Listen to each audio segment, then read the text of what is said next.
So, in Luke chapter 8, it shows Jesus' power. A really great way to look at the different types of power that Jesus shows. And so as we think about learning how to trust God, it's always nice to look at his power so that we can see what it is that we're trusting. It's like God almost gives us these examples so that we can learn to trust easier.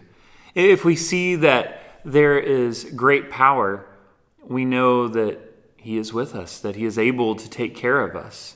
Now in Luke chapter 8, we could probably spend a week on each of these little sections here in the gospel, but I think it's really helpful for us to see the overall picture.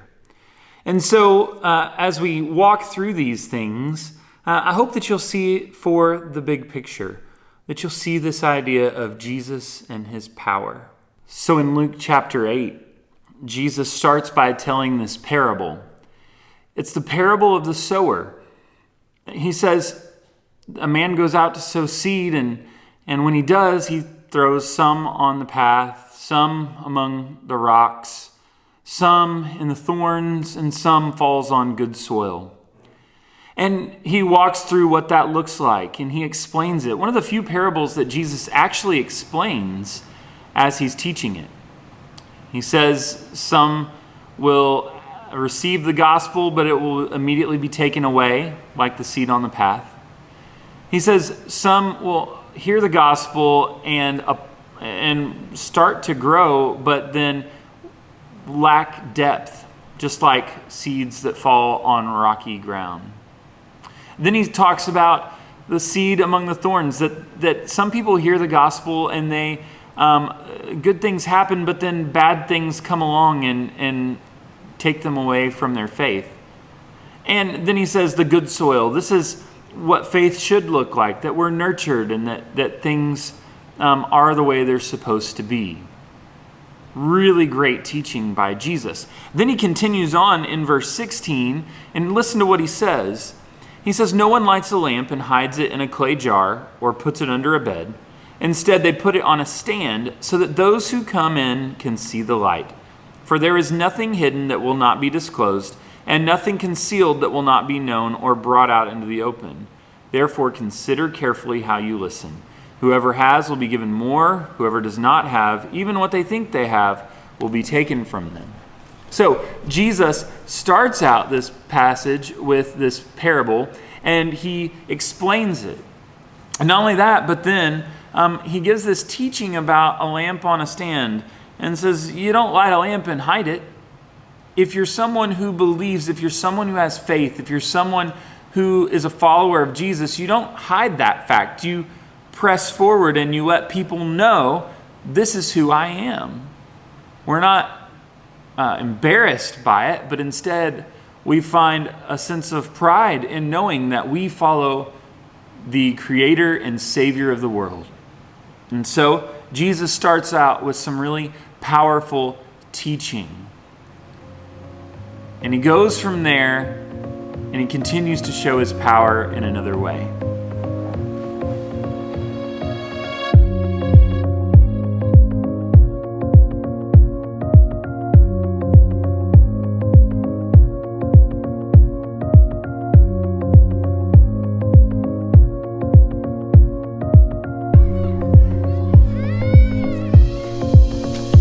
So Jesus shows his power through powerful teaching.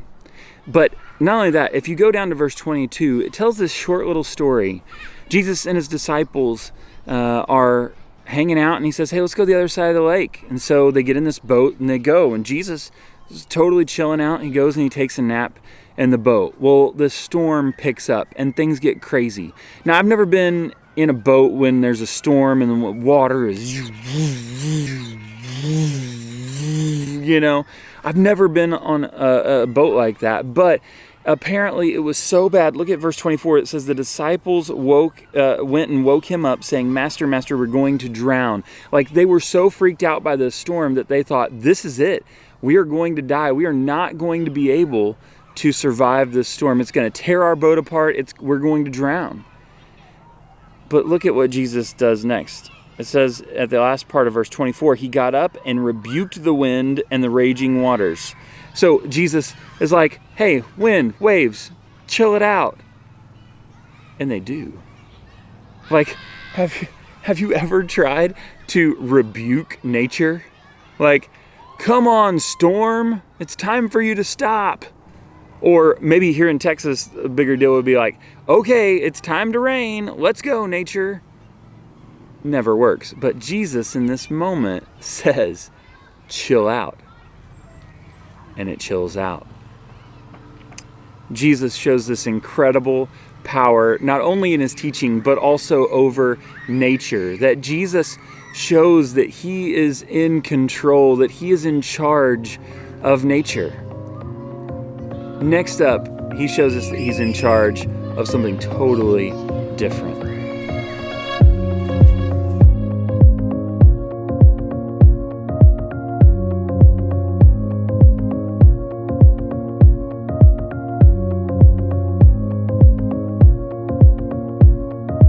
Boo! Did it scare you? Here's the thing.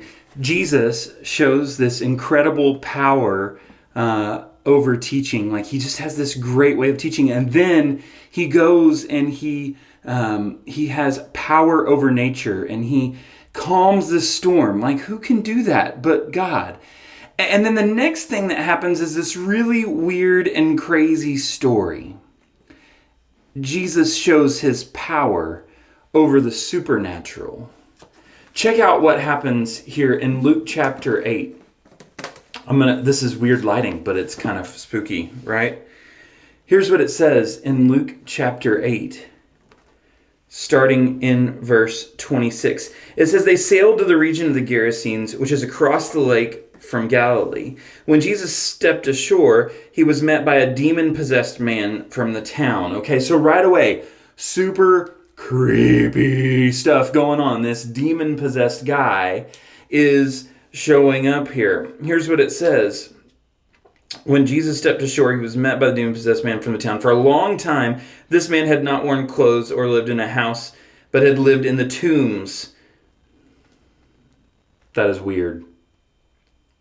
When he saw Jesus, he cried out and fell at his feet, shouting at the top of his voice, "What do you want with me, Jesus, Son of the Most High God? I beg you, don't torture me." For Jesus had commanded the impure spirit to come out of the man. Many times it had seized him, and though he was chained hand and foot and kept under guard, he had broken his chains and had been driven by the demon into solitary places. Jesus asked him, "What is your name?" "Legion," he replied, because many demons had gone into him. And they begged Jesus repeatedly not to order them to go in the abyss. And so a large herd of pigs was feeding there on the hillside. The demons begged Jesus to let them go into the pigs, and he gave them permission. And when the demons came out of the man, they went into the pigs, and the herd rushed down the steep bank into the lake and drowned. This is like super creepy, weird story, right? Like, this guy lives among the tombs, is full of demons, and like shows up and is just crazy. And Jesus tries to get the demons to come out. At first they won't. They're really afraid of falling into the abyss, but then he sends them into this herd of pigs, and then they kill the pigs. Like, what? But the crazy part of this is nobody had been able to subdue this guy. Like, he had broken chains. Like, have you ever tried to break chains? It don't work. And so Jesus drives the demons from this man. And what's crazy is, like, not only does he go from super crazy to, like normal person, he actually becomes one of Jesus's greatest advocates. He goes into the town and tells the people about what Jesus has done for him. So Jesus shows this power over the supernatural that nobody else has ever shown. And so you've got this powerful teaching, you've got power over nature, and now you have power over the supernatural. What else is coming? There's more coming.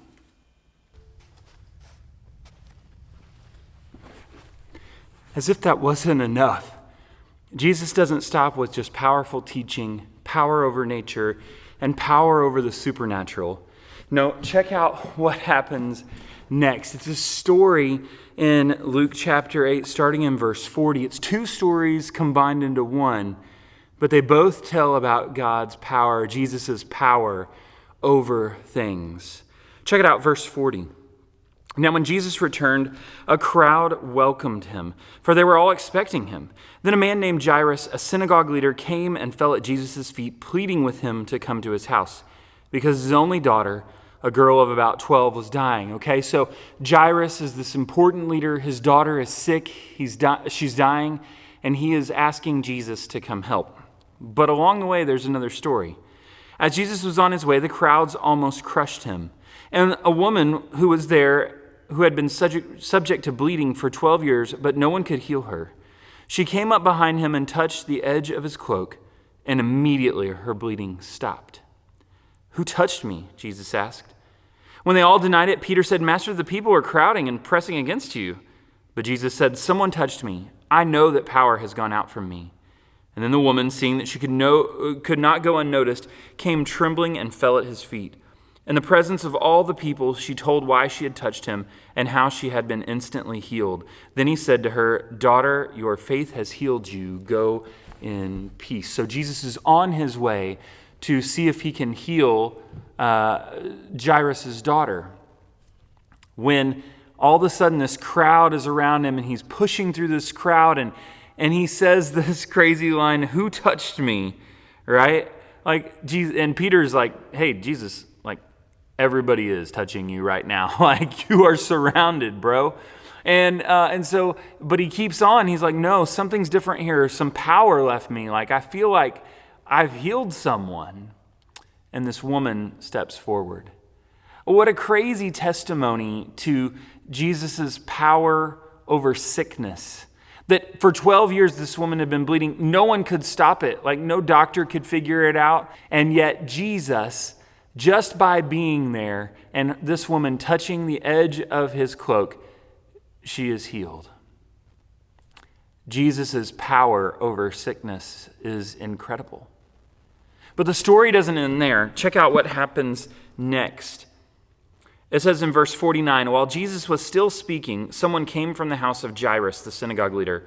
"Your daughter is dead," he said. "Do not bother the teacher anymore." Hearing this, Jesus said to Jairus, "Don't be afraid. Just believe, and she'll be healed." When he arrived at the house of Jairus, he did not let anyone go in with him except Peter, John, and James, and the child's father and mother. Meanwhile, all the people were wailing and mourning for her. "Stop wailing," Jesus said. "She's not dead, but asleep." They laughed at him, knowing that she was dead. But he took her by the hand and said, "My child, get up." Her spirit returned, and at once she stood up. Then Jesus told them to give her something to eat. Her parents were astonished, but he ordered them not to tell anyone what had happened. So Jesus heals this woman inadvertently on the way to Jairus' house. And when they get there, he says, "Hey, I don't know why you guys are crying. She's not dead. She's asleep. I got this."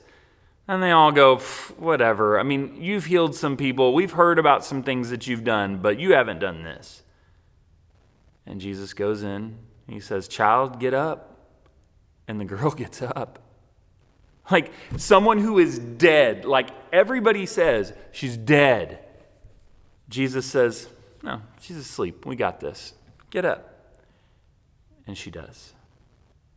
What incredible power Jesus shows. Not only over sickness, a sickness that nobody could heal with the woman who had been bleeding for 12 years, but also this incredible power over death. To show that kind of power is so important. It's important for us as the followers of Jesus to see that not only is he a powerful teacher, and not only does he have power over nature and the supernatural, but also over sickness and even death. And for us, as we are learning to trust Jesus more and more, to know that he is powerful in all those ways, helps us to hold tight to the hope that we have in Jesus. So today, may you be someone who trusts and leans on Jesus, knowing that he has the power to overcome anything and everything in your life.